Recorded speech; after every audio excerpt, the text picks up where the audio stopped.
सुनील और रोहन ने, देखिए, सुनील और रोहन ने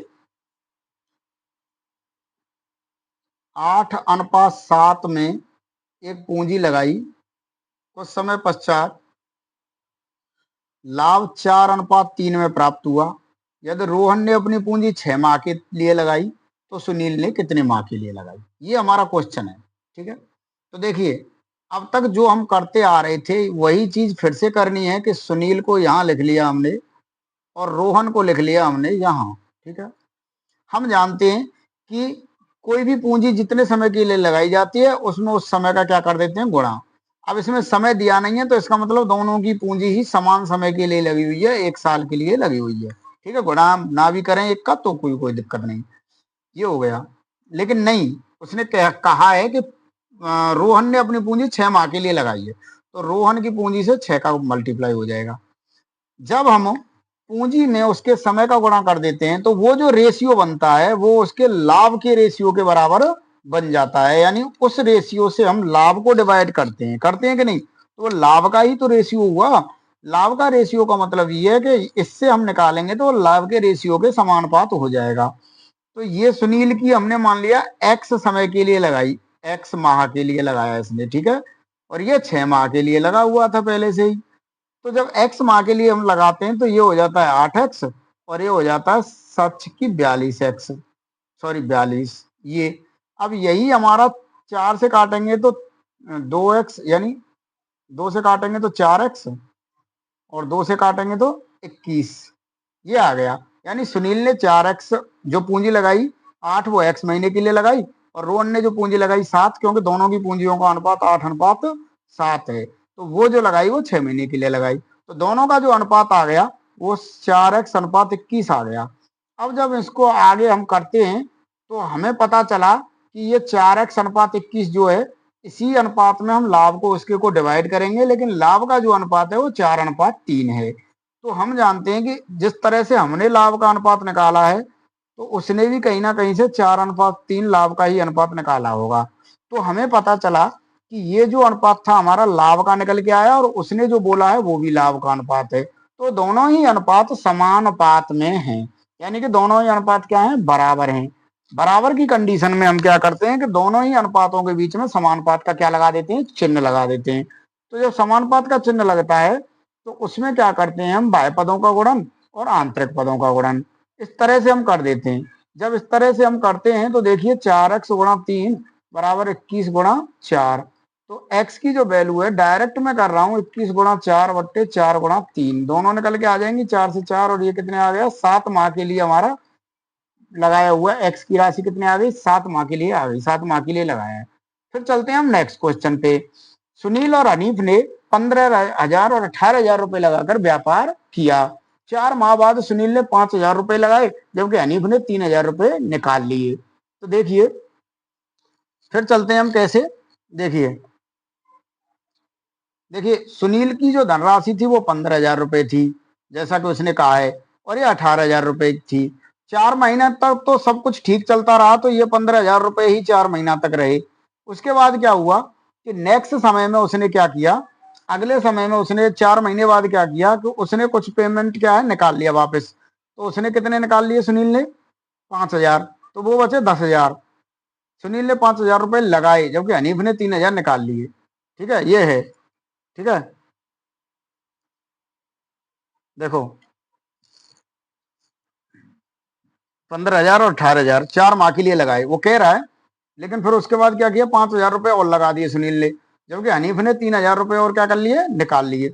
यानी हनीफ के कितने थे, 18,000 रुपए थे, तो इसके तो रह गए 15,000 क्योंकि 3,000 निकाल लिए उसने। अब ये 15,000 कितने महीने के लिए लगे रहे, साल में होगा पूरे में, मतलब साल के अंत में लाभ होगा तो एक साल का मतलब है 12 महीने के लिए, तो 4 महीने के लिए तो 18,000 लगा रखे थे हनीफ ने।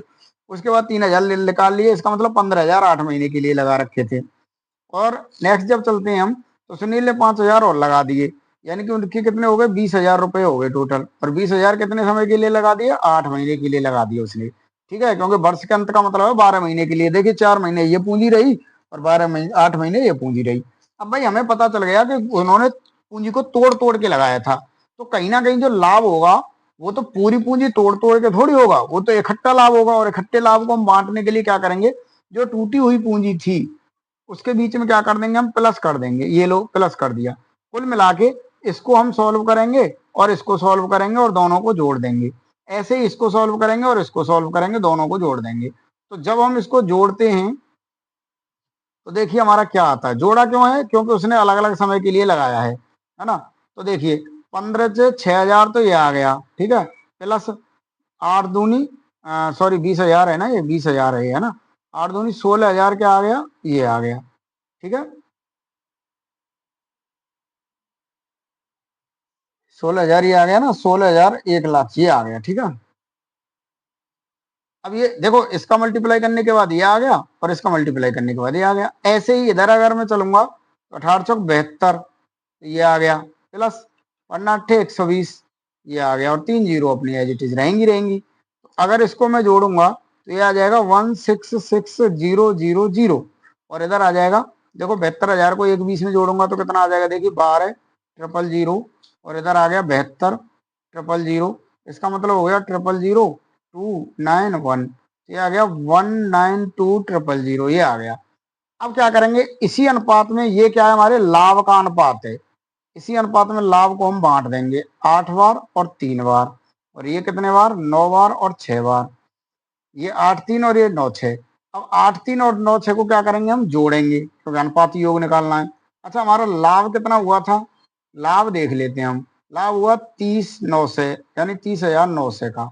तो 30,900 में जो हम लाभ निकालेंगे वो क्रम से कैसे निकालेंगे, 30,900 83 प्लस 96 गुणा 83। एक लाभ तो ये निकल के आ जाएगा जिसका भी होगा।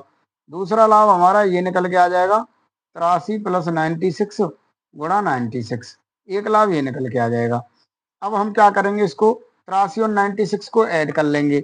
83 और 96 को ऐड करके 30,900 में क्या दे देंगे, हम भाग दे देंगे। तो देखिए 30,900 बटे 9 17,179 गुणा 83। एक तो ये लाभ आ गया एक व्यक्ति का, तो जिसका भी होगा उसका अपने आप दिख ही जाएगा। एक ये लाभ आ जाएगा एक व्यक्ति का 96। तो 30,900 में पहले 179 से क्या कर दो, डिवाइड कर दो, कोई दिक्कत नहीं है। बस इतना याद रखना है कि कितनी पूंजी कितनी समय के लिए लगाई है। अगर पूंजी याद रहेगी कितने समय के लिए लगाई है तो दिक्कत आएगी नहीं। अगर पूंजी ही गड़बड़ आ गई, चाहे वो कितना भी निकाल ले, चाहे उसमें कितनी भी एंट्री करा दे, बस विशेषकर याद क्या रखना है कि कितनी पूंजी कितने समय के लिए लगाई है, बस इतना सा हमें याद रखना है। तो उस पूंजी में उतने का ही क्या करना है, डिवाइड करना है। 172.62 आ गया इसका। अगर हम करते हैं तो 172.62 गुणा 83, और इधर करते हैं तो 172.62 गुणा 96। तो ये हमारा आ जाएगा, ठीक है, 14,300। देखिए 14,327 तो ये आ गया, 14,327 तो ये आ गया। और इधर से हम 96 से मल्टीप्लाई करेंगे तो 96 से भी निकल के आ जाएगा, ठीक है। तो 96 से जो निकल के आ जाएगा 16,572 समथिंग समथिंग आ जाएगा, ठीक है, 16,572। तो दोनों का लाभ निकल के आ गया। अब इसमें किया क्या था हमने, हमने केवल एक ही चीज की थी कि इसमें जो लाभ जो दे रखा था ना, लाभ, उस लाभ को उस लाभ को हमने उस अनुपात में बांटा है। साथ के साथ में उस चीज को बीच में फिर समझा देता हूँ कि जैसे सुनील और हनीफ ने 15,000 रुपए और 18,000 रुपए लगाए।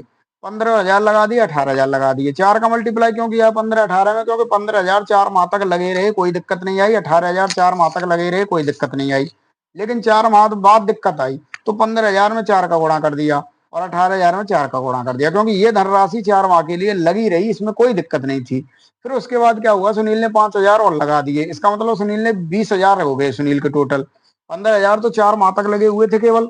अब वो 20,000 नेक्स्ट 8 महीने तक लगेंगे। 8 महीने क्यों, क्योंकि हमारा लाभ क्या हो रहा है, वर्ष के अंत में व्यापार हमारा 1 साल तक चला तो 8 महीने तक 20,000 रुपए लगे रहे, क्योंकि 15 वो तो लगे ही रहे थे कंटिन्यू, और वो भी क्या है, हमारे जो 5,000 थे वो भी लगे रहे। तो कुल मिला के इसमें कोई दिक्कत आनी नहीं चाहिए। अच्छा, इसको ऐसे भी कर सकते हो कि 15,000 रुपए तो लग ही रहे हैं कंटिन्यू, 12 महीने के लिए लग रहे हैं तो, और 5,000 जो है वो और 8 महीने के लिए लगे हैं, इस तरह से हो जाएगा। ये 18,000 रुपए जो लग रहे हैं ना, ये जो 18,000 हैं, ये 12 के लिए नहीं लग रहे, ये 4 के लिए लग रहे हैं। और ये 12, ये जो है ना, ये 15,000 रुपए मतलब कैसे भी कर सकते हो। 15,000 रुपये 8 महीने के लिए लग रहे हैं, जैसे करना चाहो, लेकिन ध्यान रखना है कितने पैसे कितने समय के लिए लग रहे हैं। यानी 15,000 तो 12 महीने तक लगेंगे, 4 महीने तक, और उसके बाद 5 और एडजस्ट हो गए तो वो भी 8 महीने तक। तो इस तरह से उन दोनों को क्या कर दिया हमने, जोड़ दिया, जो भी आया हमारा योग, और जोड़ने के बाद उसको क्या कर दिया, अनुपात में बांट दिया, और हमारे लाभ को अलग अलग कर दिया। ठीक है, तो यही हमारी साझा जो चैप्टर से रिलेटेड कुछ चीजें थी वो यहाँ पे करा दी गई हैं। बाकी साझा में कुछ ऐसा है नहीं, बस यही चीज याद रखनी है कि कितने समय के लिए लगाया है और कितने परसेंट। अगर कोई परसेंट एक्स्ट्रा निकलवा रहा है तो उसको एक्स्ट्रा निकाल के रख दो पहले ही, उसके बाद उसमें ऐड कर दो। बस ये चीजें ध्यान रखनी है। आज के लिए इतना ही, थैंक यू।